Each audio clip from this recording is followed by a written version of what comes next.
Hi dear friends, അസ്സലാമലൈക്കും. എല്ലാവർക്കും ഷിഫൂസ് kitchen ടൂറിലേക്ക് സ്വാഗതം. ഇന്ന് ഞാൻ വന്നിട്ടുള്ളത് ഒരു അടിപൊളി ടേസ്റ്റി ആയിട്ടുള്ള അഫ്ഗാനി ഓംലേറ്റിൻ്റെ റെസിപ്പി ആയിട്ടാണ്. നമുക്ക് സിമ്പിളായിട്ട് റെഡിയാക്കാൻ പറ്റിയ ടേസ്റ്റി ആയിട്ടുള്ളൊരു ഓംലേറ്റാണിത്. അപ്പം നമുക്കിതിലേക്ക് വേണ്ട ഇൻഗ്രീഡിയൻസ് എന്തൊക്കെയാണെന്നുള്ളത് നോക്കാം. അപ്പം അതിന് വേണ്ടിയിട്ട് ഞാൻ 5 എഗ്ഗ് എടുത്തിട്ടുണ്ട്, കുറച്ച് മല്ലിയില എടുത്തിട്ടുണ്ട്, ഒരു ഉരുളൻകിഴങ്ങ് എടുത്തിട്ടുണ്ട്, തൊലിയൊക്കെ കളഞ്ഞിട്ട് ഇതുപോലെ എടുത്തിട്ടുണ്ട്, പിന്നെ 3 പച്ചമുളക് എടുത്തിട്ടുണ്ട്, പിന്നെ ഒരു ക്യാപ്സിക്കത്തിൻ്റെ പൊട്ട എടുത്തിട്ടുണ്ട്. ക്യാപ്സിക്കൊക്കെ നമുക്ക് ഇഷ്ടത്തിനനുസരിച്ചിട്ട് എടുക്കാം. അപ്പോൾ ഞാൻ ചെറിയ പൊട്ട എടുത്തിട്ടുള്ളൂ. പിന്നെ ചെറിയ തക്കാളി ആയതുകൊണ്ട് ഞാൻ 2 തക്കാളി എടുത്തു. പിന്നെ വലിയുള്ളി ഇതുപോലെ ഞാൻ 2 എണ്ണം എടുത്തിട്ടുണ്ട്. അത് രണ്ടും ചെറുതായത് കൊണ്ടാണ് ഞാൻ 2 എണ്ണം എടുത്തത്, അല്ലെങ്കിൽ നമുക്ക് ഒന്നിൻ്റെ ആവശ്യമുള്ളൂ. അപ്പം നമ്മൾ ഈ ഇൻഗ്രീഡിയൻസ് വെച്ചിട്ടാണ് നമ്മൾ നമ്മുടെ ടേസ്റ്റിയായ ഓംലേറ്റ് ഇവിടെ റെഡിയാക്കാൻ പോകുന്നത്. ഇനി നമുക്കിതെല്ലാം ഒന്ന് കട്ട് ചെയ്തെടുക്കാം. ഇതുപോലെ നമുക്ക് നൈസായിട്ടൊന്ന് കട്ട് ചെയ്തെടുക്കാം. നമ്മൾ ചെറുതായിട്ട് കട്ട് ചെയ്തെടുത്താൽ നമുക്കത് പെട്ടെന്ന് കുക്കായി കിട്ടും. അപ്പം നമുക്ക് ഇതുപോലെ നല്ലതുപോലെ ചെറുതായിട്ട് കട്ട് ചെയ്തെടുക്കാം.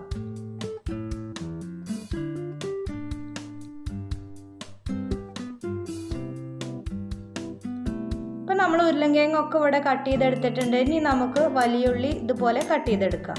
അപ്പോൾ വലിയുള്ളി നമ്മൾ കട്ട് ചെയ്തെടുത്തിട്ടുണ്ട്. ഇനി തക്കാളി നമുക്ക് കട്ട് ചെയ്തെടുക്കാം. എല്ലാം നമ്മൾ നല്ലതുപോലെ ചെറുതാക്കിയിട്ടാണ് കട്ട് ചെയ്തെടുക്കുന്നത്. ഇനി പച്ചമുളക് നമ്മൾ ഇതുപോലെ അങ്ങ് കീറിക്കൊടുക്കുകയാണ് ചെയ്യുന്നത്. അതിൻ്റെ നടുഭാഗം ഇതുപോലെ അങ്ങ് കീറിക്കൊടുക്കാം. ഇനി നമുക്ക് ക്യാപ്സിക്കം ചെറുതാക്കിയിട്ട് കട്ട് ചെയ്തെടുക്കാം. ഇപ്പം നമ്മളെല്ലാം കട്ട് ചെയ്തെടുത്തിട്ടുണ്ട്. ഇനി നമുക്ക് നമ്മുടെ മല്ലിയില കട്ട് ചെയ്തെടുക്കാം. അപ്പം നമ്മളെല്ലാതും കട്ട് ചെയ്തെടുത്തിട്ടുണ്ട്. തക്കാളിയും പച്ചമുളകും ക്യാപ്സിക്കവും മല്ലിയിലയും നമ്മുടെ ഉരുളൻകിഴങ്ങും വലിയുള്ളിയും എല്ലാം നമ്മൾ ഇതുപോലെ ചെറുതാക്കിയിട്ട് കട്ട് ചെയ്തെടുത്തിട്ടുണ്ട്. ഇനി നമുക്ക് ഇത് റെഡിയാക്കാം. അപ്പം അതിന് ചൂടായ പാനിലേക്ക് ഞാൻ സൺഫ്ലവർ ഓയിലാണ് ഞാൻ ഒഴിച്ച് കൊടുക്കുന്നത്. ഇനി നമ്മുടെ എണ്ണ ചൂടായിട്ട് വരുമ്പോൾ നമുക്ക് ഫസ്റ്റ് നമ്മുടെ ഉരുളൻകിഴങ്ങ് ഇട്ട് കൊടുക്കാം. ചെറുതാക്കി അരിഞ്ഞതുകൊണ്ട് പെട്ടെന്ന് കുക്കായിട്ട് കിട്ടും. ഇനി നമുക്ക് നല്ലതുപോലെ മിക്സ് ചെയ്തെടുക്കാം. ഇനി നമുക്ക് ആവശ്യത്തിനുള്ള ഉപ്പ് ചേർത്ത് കൊടുക്കാം. ഇനി നല്ലതുപോലെ നമുക്ക് മിക്സ് ചെയ്തെടുക്കാം. ഇനി നമുക്ക് നമ്മുടെ വലിയുള്ളി ചേർത്ത് കൊടുക്കാം. ഇനി നല്ലതുപോലെ മിക്സ് ചെയ്തെടുക്കാം. ഇതൊക്കെ പെട്ടെന്ന് റെഡി ആയിട്ട് വരും. നമ്മൾ ചെറുതാക്കിയിട്ടാണല്ലോ നമ്മുടെ ഉരുളൻകിഴങ്ങും വലിയുള്ളി എല്ലാം നമ്മൾ ചെറുതാക്കിയിട്ടാണ് കട്ട് ചെയ്തെടുത്തിട്ടുള്ളത്. അപ്പോൾ പെട്ടെന്ന് കുക്കായിട്ട് വരും. ഇനി നമുക്ക് തക്കാളിയും ക്യാപ്സിക്കവും കൂടെ ചേർത്ത് കൊടുക്കാം. എന്നിട്ട് നല്ലതുപോലെ മിക്സ് ചെയ്തെടുക്കാം. പച്ചമുളകും മല്ലിയിലയും നമ്മൾ ലാസ്റ്റാണ് ചേർത്ത് കൊടുക്കുന്നത്.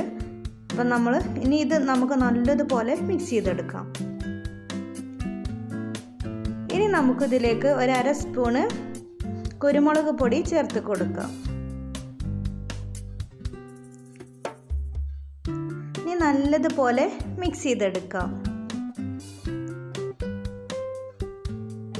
അപ്പോൾ എൻ്റെ ഈ ചാനൽ ആദ്യമായിട്ട് കാണുന്നവർ നിങ്ങൾക്ക് ഇഷ്ടപ്പെടുകയാണെങ്കിൽ സബ്സ്ക്രൈബ് ചെയ്യണം, ലൈക്ക് ചെയ്യണം, ഷെയർ ചെയ്യണം. പിന്നെ ബെൽ ബട്ടൺ എനേബിൾ ചെയ്യാൻ മറക്കരുത്. ഇനി നമുക്ക് കുറച്ച് സമയം അത് അടച്ചു വെച്ചിട്ട് വേവിച്ചെടുക്കാം. ഒരു 2-3 മിനിറ്റ് അടച്ചു വെച്ചാൽ മതി. ഇനി നമുക്കൊന്ന് തുറന്ന് നോക്കാം. ഇനി നമുക്ക് നല്ലതുപോലെ ഒന്ന് മിക്സ് ചെയ്തെടുക്കാം. ഇപ്പം ഇതെല്ലാം നല്ലതുപോലെ വെന്ത് വന്നിട്ടുണ്ട്. ഇനി നമുക്കിതുപോലെ അടിയിൽ ഒരേ ലെവലിൽ നമുക്കത് പരത്തി കൊടുക്കാം. ഇതുപോലെ നല്ലതുപോലെ നമുക്ക് ഒരേ ലെവലിൽ നമുക്ക് ഇത് പരത്തി കൊടുക്കാം. ഇതുപോലെ ഒന്ന് പ്രസ് ചെയ്ത് കൊടുത്താൽ മതി.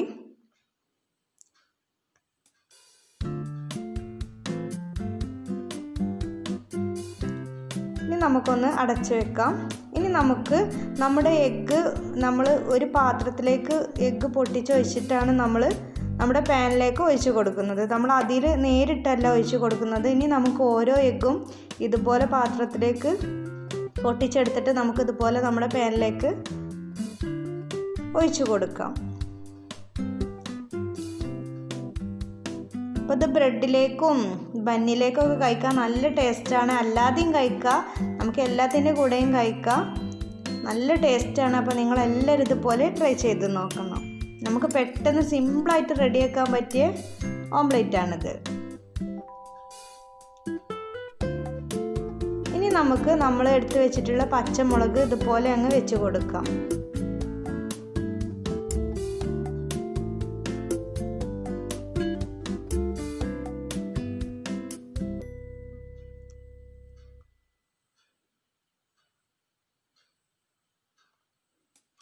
ഇനി നമുക്ക് നമ്മൾ എടുത്ത് വെച്ചിട്ടുള്ള മല്ലിയില ഇതുപോലെ ഇതിൻ്റെ മുകളിലൂടെ ഇട്ട് കൊടുക്കാം.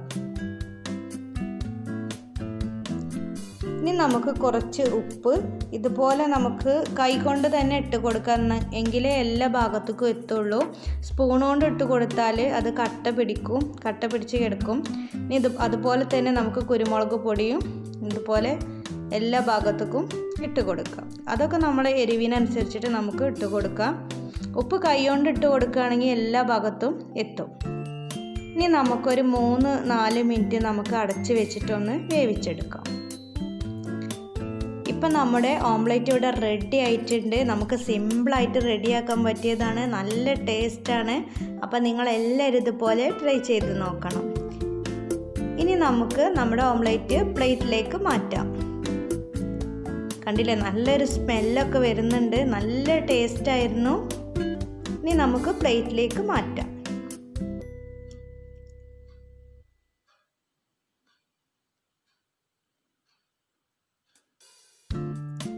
ഇപ്പം നമ്മൾ പ്ലേറ്റിലേക്ക് മാറ്റിയിട്ടുണ്ട്. ഇപ്പോൾ കണ്ടില്ലേ, നമ്മുടെ പാനിലൊന്നും ഒട്ടും പിടിച്ചിട്ടില്ല, അടിക്ക് പിടിച്ചിട്ടില്ല, നല്ല പെർഫെക്റ്റ് ആയിട്ട് നമുക്ക് കിട്ടിയിട്ടുണ്ട്. അപ്പോൾ നിങ്ങളെല്ലാവരും ഇതുപോലെ ട്രൈ ചെയ്ത് നോക്കണം.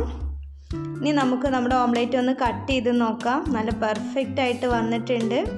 അപ്പോൾ നമുക്ക് ബ്രെഡിൻ്റെ കൂടെയും ബന്നിൻ്റെ കൂടെയും ഒക്കെ കഴിക്കാം, അല്ലാതെയും കഴിക്കാൻ ടേസ്റ്റാണ്. അപ്പോൾ ഇൻഷാ അല്ലാഹ് ഞാൻ വേറൊരു വീഡിയോസായിട്ട് വീണ്ടും വരാം. ഓക്കേ.